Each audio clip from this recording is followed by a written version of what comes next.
Have you ever done something and immediately thought, what on earth was I doing? Or have you ever, for that matter, watched someone else and said, oh, what were you doing? And sometimes you might even say, what was I thinking? Or what were they thinking about? This is an incredibly normal reaction, and most of us have it a lot of the times over the course of any day or any week. It's as if there's a bit of us that's just out of control. It's just responding to stuff and driving us demented a lot of the time. A lot of these things can be repetitive. They can be something that you know an individual is always going to drive you mad. Or you can know that you're always going to be triggered. And I hate that word triggered because it is massively overused just now. But there is no other word that I can think of that kind of says it. And so I'm going to stick with triggered. Because trigger is when someone pushes or pulls something and the upshot is that something is unleashed. And that's what happens. Something is unleashed in us or unleashed in someone else. And that operating system that I talked about in the last episode, that's what's being unleashed. And it gets unleashed via feelings long before your brain ever catches up. And a lot of the time when we're stressed or tired or just generally out of sorts, we know that we are much more easily triggered ourselves and that we probably more easily trigger other people.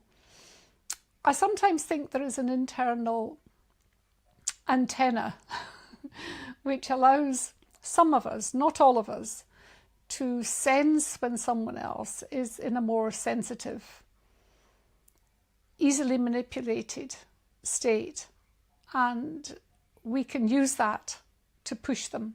I think this is how bullies often work, and I definitely think it's often how it works in work environments, in that once someone gets a sense of how to push your buttons, they'll be pushing those buttons.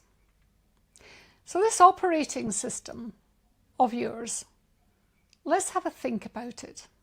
An example that happened to me just recently was that, as you know, or you may not know, but I can tell you now, this is all very new to me.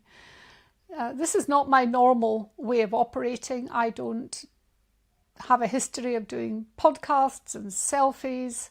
And although I've written quite a lot, this is all very self-exposing for me. And also, it's got all manner of sort of technical bits and pieces that quite frankly I'm struggling with. And repetition will make it better, I know. But I'm on such a steep learning curve, I feel as if I'm climbing a vertical wall right now. And anyway, I recorded my first episode of the podcast and I shared it before it went live, but on the day it was going live and it was already set up, it was on YouTube, it had been edited, and therefore was not quite unchangeable, but you can cut little bits out once something's on YouTube. But if you want to rearrange the order or anything, you actually have to take it down and give it a new URL. So I was committed. I was more like the pig than the chicken in the morning breakfast, put it like that. And I sent this clip to someone I've known for a long time, and I trust her very much and I like her very much, and she's a person of great integrity and she has my absolute best interests at heart. And she gave me feedback which was, I would have said, fundamentally extremely sound and reliable, but it was delivered in such a blunt and uncompromising tone, and there was no sweetening in it whatsoever. And it absolutely devastated me. It also came via a WhatsApp message, so a voice message, quite a long voice message. And literally by the end of it, I was destroyed. I wasn't angry with her, but I was furious with myself, and I was hurt, deeply, deeply hurt. I felt as if she had misunderstood completely what I was trying to do and say, and I felt I had done a bad job and I hadn't thought it through properly. And actually that last bit is pretty accurate. I hadn't thought it through, I hadn't planned it properly. But it was a visceral reaction, and it absolutely took me out for a good few hours. Now that was my type in action. It was a full gas shadow self obliteration of everything that was good and useful and everything I knew about this person and everything I knew about myself. And I was so far deep in shadow, it was pitch black. It happens to us all, and it happens to us no matter how many years we've been doing this. The secret is it doesn't have to stay with us. You'll have had something similar, where something has happened where the intention was good and honourable, and you've still, what we might say, overreacted to it. There's nothing worse than saying to a woman that she's overreacting, because a reaction is a reaction, and if it's a deeply felt reaction, it's not an overreaction, it's just the fucking reaction, isn't it? So I was having a fucking reaction. You'll have seen this happen with other people too, where they have a reaction and you think that's a bit excessive. Come on, chew your boots. But actually what's happened is that their shadow self has really been triggered, and they are in full defence mode and full protection mode.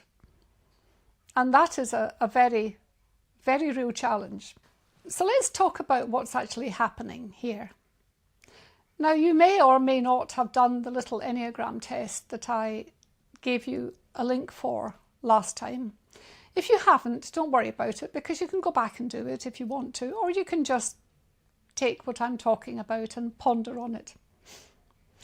But the reason that this matters is that we judge ourselves, and usually judge ourselves very, very harshly because of things we're doing that we think we should have control over, but actually, until we're aware of them, we don't have control over them. And therefore we judge ourselves and we judge others. You know that hot flush of shame or embarrassment when you think of something you've done in the day, or you haven't done, or you've said, or you haven't said, or someone's done to you? Those are things which push us into our shadow self and this protective part. And this protective part comes because when we are extremely small, we have to find a way of understanding the world and negotiating with the world before we have any cognitive abilities whatsoever. It's done entirely through emotions, and it's in a sort of cause and effect negotiation that we do, where we think we're the cause and we think that the effect is the result of what we've done. And so someone doesn't smile at us that day. As a very small child, we think it's us. We've done something why they haven't smiled. If we're not fed, if we're not comforted, or if we're overly scolded, we tend to think that we are causing all of these things. And so we adapt ourselves so as either not to cause the things that have given rise to unpleasant experiences and emotions, and to do more of the things which have given rise to the more pleasant experience. And sometimes that involves us creating a persona which is complicated. And in fact, the reality is that all of our personas are complicated. All of ourselves are complicated. But we're never really taught, when we are old enough to be taught, how to understand how we've become what we are. And the last episode was called What Makes Us Us? And I think because we don't understand what makes us us, we walk ourselves into such terrible personal pain and in relationship pain as well. I'd like you to spend a little time after this having a think about some of the repeated behaviours that you have and repeated feelings that you have, and consider whether or not any of them perhaps are slightly disproportionate to the situation that you found yourself in at the time. Were they perhaps the result of an imagining of what someone else is thinking or their intention. Because one of the problems that we have as people is that we are meaning-making machines, first of all. We are in the business of having an enormous amount of information thrown at us and trying to make meaning out of it. And the meaning that we make out of it depends on how we feel the world is and how we feel our place in the world is. And that's what takes us back to this type that we have. If we feel the world is safe and secure and we are valued and loved, and to be fair, very, very few people have a whole sense of that all the time. I think you'd be surprised how very few people have a sense of all of that all the time. But if we do happen to feel like that, or if we're in very much our best self at the moment, we have a good interpretation of what's happening around us. We give people the benefit of the doubt. We don't automatically default to distrust. We don't automatically feel challenged or attacked or criticised. But because we are meaning-making machines, we also think that we know what is going on inside someone else's head. And we think we know the reason behind someone doing something. Because we have this very strange dichotomy as human beings. On the one hand, we think we're all alike. And on the other hand, we do know that we're all very different. But for some reason, it's much easier for us to assume that everyone is like us. I think it's simply because it's far too flipping complicated. Unless you have some sort of framework or structure, you just think, oh God, there's all these people moving around the world and they're all hugely different and it's like a bunch of aliens. And I used to describe it to people and to younger people when I was teaching, and this was a long time ago when a Star Trek reference would have been relevant, was that in Star Trek on the USS Enterprise, the canteen there, all the various species from different planets and aliens used to come and congregate. And you knew that if you met a Klingon, for instance, you may have to Google this to get the reference. If you get it, woohoo, well done, you're almost as old as me. If a Klingon appeared, you knew that they were going to be automatically aggressive, distrustful, loud, noisy, that they'd be amazing if they were on your side and ferociously horrible if they weren't. You knew that by their appearance, by the way they looked as a species. They were armoured in terms of their outlook. If you came across a Vulcan who looked entirely different, physically looked entirely different, you would know that they were going to be entirely logical and factual to the point of not being able to understand empathy or nuance at all, and so incapable of seeing humour, incapable of seeing nuance, and sometimes frustratingly machine-like in their responses. And there were a whole host of these different alien beings who congregated together on the canteen deck of the USS Enterprise. And I used to think it was a wonderful way to describe to people that if only we walked around, not necessarily with an entirely different physical appearance, but perhaps with a label stuck on our forehead that told other people what we were, God, it would make life easier, because you would know how that person was likely to behave towards you and react to you. You would know how to frame things you said and how you behaved with them in order for them to best receive it in the best possible way. And that is actually what this part of fieldwork for Feral is all about. It's to give you that secret knowledge so that you can understand the alien you are and the types of aliens that are around you. And once you can do that, and trust me, it's not always easy. Not that it's not always easy to recognise people, but not always easy to remember, because we are very self-centred things, human beings. I have to remember all the time, I have to remind myself all the time that other people are not me and I'm not them. And I can't get inside their head and their hearts and know what they're thinking and feeling, and they can't get inside mine. And therefore it's work and effort and time and compassion and repetition in order to do it. But it is so, so valuable when you do. So what can you do from this moment on? Well, one of the things you know is that you are going to get triggered and you're going to trigger other people. And I'm not talking about triggered, as I said earlier on, I'm not talking about triggered where no one can say anything because we've become so therapized in our language that, frankly, ordinary discourse has become very difficult. I'm just talking about the day-to-day of life, and I'm using the word trigger in its purest and earliest sense, which is something which is an immediate impetus for an outcome. And the immediate impetus can be a word, an email, a look, a sound, a feeling, a touch, something that causes great emotion to arise in you or in someone else. So that's going to happen. You're not going to be able to do anything about that because that's called life. You'll also see it in other people. You'll see other people typically reacting in what you will think of as an extreme or inappropriate way to something that either you have done or something that's happened around them. And you'll see that for some people this is a constant state, that actually they live in this shadow self, which is a deeply uncomfortable place to be. But the moment you notice the emotion, you are able to pause and to go back and to say, what was the cause? What was the feeling I was having? What was my meaning that I garnered from that exchange? Did I feel undervalued or challenged or threatened? Did I feel ignored?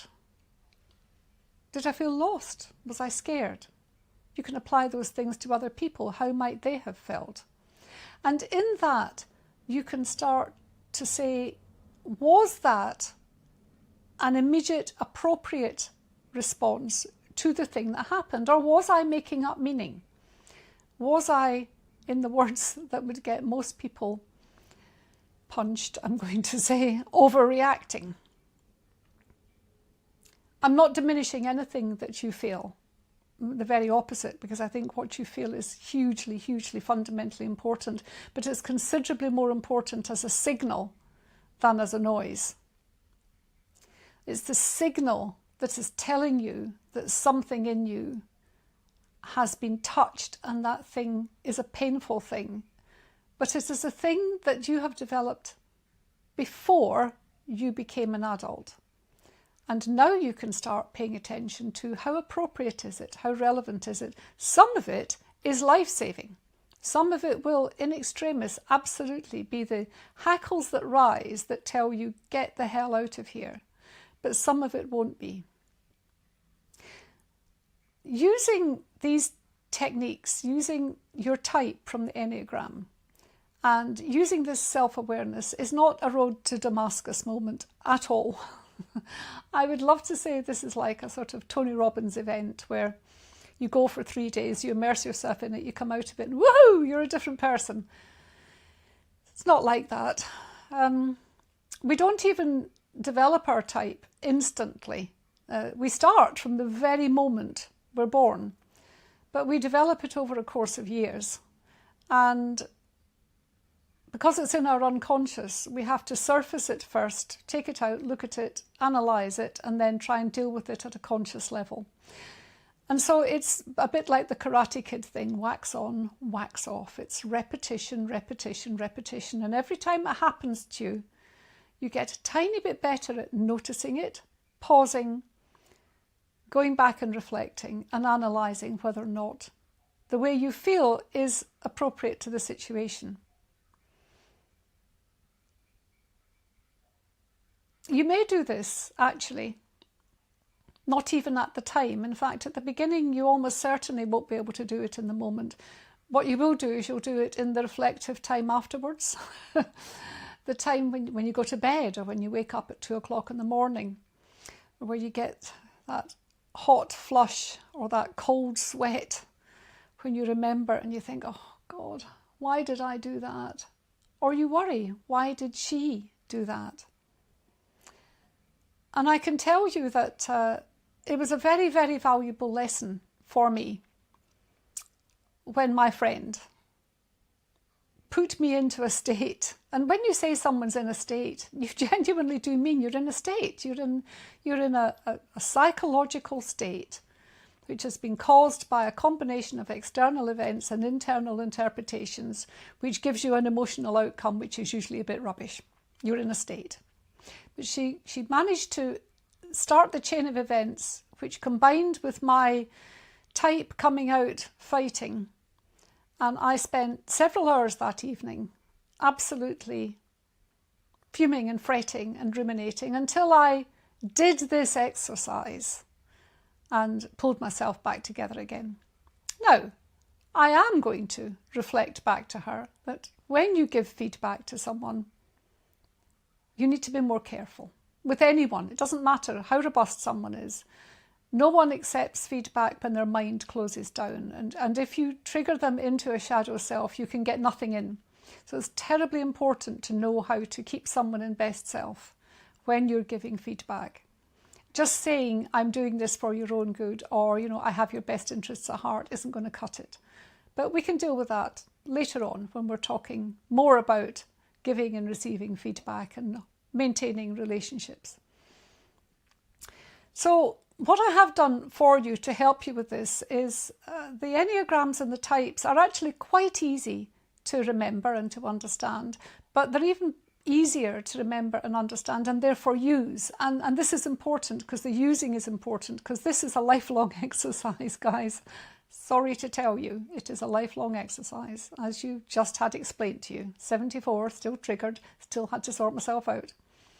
What I've done is I've written a story. I don't think anywhere, I did actually search. I searched quite hard to see if anyone had written a story around Enneagram types that might help explain how we accumulatively build our type over the course of our very early years, and are able then to recognise it later on, and are able then to say, I recognise that my unconscious is reacting to something that no longer exists.